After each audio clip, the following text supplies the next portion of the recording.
बात थी कि पूरी सरकार इस बात को उठाने में लग जाए और आप इससे राहुल गांधी का ही महत्व और बढ़ा रहे हैं।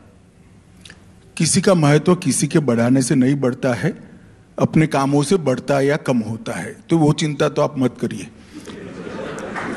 जहां तक मेरी पार्टी के रिएक्शन का सवाल है, हमारा रिएक्शन राहुल जी के लिए नहीं है, उनके कंडक्ट के लिए है। मैं दो उदाहरण आपके माध्यम से देश की जनता के सामने रखना चाहता हूं। एक, इंदिरा जी गई थी इमरजेंसी के बाद इंग्लैंड में, और उस वक्त शाह कमीशन बन चुका था। इंदिरा जी को कुछ दिन के लिए जेल में ले जाने का भी प्रयास हुआ था, और उस पर किसी पत्रकार ने इंग्लैंड में पूछ लिया कि आपका देश कैसे चल रहा है। तो उसने कहा, वी हैव सम इश्यू, मगर मैं यहां नहीं बताऊंगी, मेरा देश अच्छा चल रहा है। और विदेश में आकर मेरे देश के खिलाफ मैं कुछ नहीं बोलूंगी, यहां आकर मैं इंडियन हूं। एक दूसरा, अटल जी विपक्ष में थे और कश्मीर पर यूएन में चर्चा होनी थी, सरकार कांग्रेस की थी। पहली बार आज तक के इतिहास में और अंतिम बार हुआ है कि भारतीय दल का नेतृत्व किसी मंत्री ने नहीं किया था, विपक्ष के नेता अटल बिहारी वाजपेयी ने किया था, क्योंकि ये कश्मीर पर चर्चा थी जी। ये जो भरोसा होता है, कुछ इश्यू ऐसे होते हैं जो राजनीति के ऊपर होते हैं। मैं मानता हूं सबने ये परंपराओं का पालन करना चाहिए, और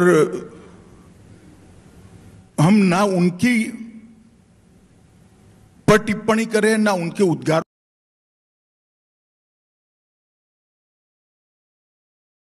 पर टिप्पणी करें।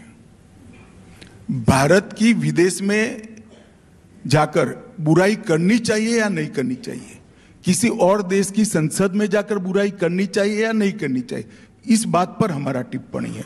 और मैं मानता हूं कांग्रेस ने देश को कभी ना कभी इसका जवाब देना पड़ेगा। पर आप माफी पर बिल्कुल अड़े नहीं है कि माफी मांगनी ही पड़ेगी? भाई, अड़े है नहीं अड़े है, आप स्पीकर नहीं हो। मैंने कहा कि स्पीकर के सामने बैठकर दोनों पार्टियां चर्चा करें, 2 कदम वो आगे आए, 2 कदम हम आगे आए, संसद चलने लगेगी। मगर सिर्फ प्रेस कॉन्फ्रेंस करना और एक्शन में कुछ नहीं करना, ऐसे नहीं होता है। अभी कांग्रेस पार्टी ये भी कह रही थी कि शेर आ गया पार्लियामेंट में, इस तरह की बातें अब हो रही हैं। तो आपको ऐसा लगता है कि राहुल गांधी की छवि पर भी बहुत एक काम हो रहा है? पहले उनको तपस्वी कहा गया, फिर अब जब वापस आए तो कहा गया कि अब शेर आ गया है पार्लियामेंट में, अब फिर शेर आने के बाद वो कह रहे हैं कि पूरी मोदी सरकार मुझसे डर गई है। देखिए, जनता बहुत मुहिम तरीके से सारी चीजें देखती है। ये पूरी तपस्या के बाद नॉर्थ ईस्ट में 3 चुनाव हुए, तीनों चुनाव हार गए, कहीं कुछ नहीं आया, एक भी जगह 5 का आंकड़ा क्रॉस नहीं कर पाए, और तीनों उनके स्टेट थे। ये पूरी तपस्या के बाद हुआ है। अब इस सवाल के दूसरे भाग पर आते हैं, और वो भाग ये है कि लगातार गौतम अडानी के मुद्दे पर सरकार पर हमला हो रहा है और जेपीसी की मांग हो रही है। ये कहा जा रहा है कि मोदी सरकार ने गौतम अडानी की बहुत मदद की है। उस पर अभी तक देश ने आपका पक्ष नहीं सुना है, और आज मुझे लगता है कि ये बहुत महत्वपूर्ण सवाल है और ये मंच है जहां आप बता सकते हैं लोगों को। नहीं, मैं बड़ी स्पष्ट, हमें कोई कंफ्यूजन ही नहीं है इसमें। देश की सुप्रीम कोर्ट ने एक चीज का संज्ञान लिया, एक कमेटी बनाई है 2 रिटायर्ड जजों की अध्यक्षता में। उसके सामने सभी लोगों के पास जो तथ्य है वो रखने चाहिए, किसी को नहीं बख्शना चाहिए अगर कुछ गलत हुआ है तो, और वो न्यायिक प्रक्रिया पर भरोसा रखना चाहिए। उसके बाद में भी अगर लगे रिपोर्ट ठीक नहीं है तो जरूर उठाना चाहिए। ये प्रक्रिया को आप फॉलो नहीं करोगे और आपको लगता है कि ऐसे मुद्दे को उठाकर देश को गुमराह कर दोगे, ऐसे कुछ नहीं होता है। जनता भली भांति जानती है, आरोप तब चिपकते हैं कि व्यक्ति का कंडक्ट, पास्ट का जीवन उस आरोप के अनुरूप हो। इस तरह से आरोप नहीं चिपकते हैं।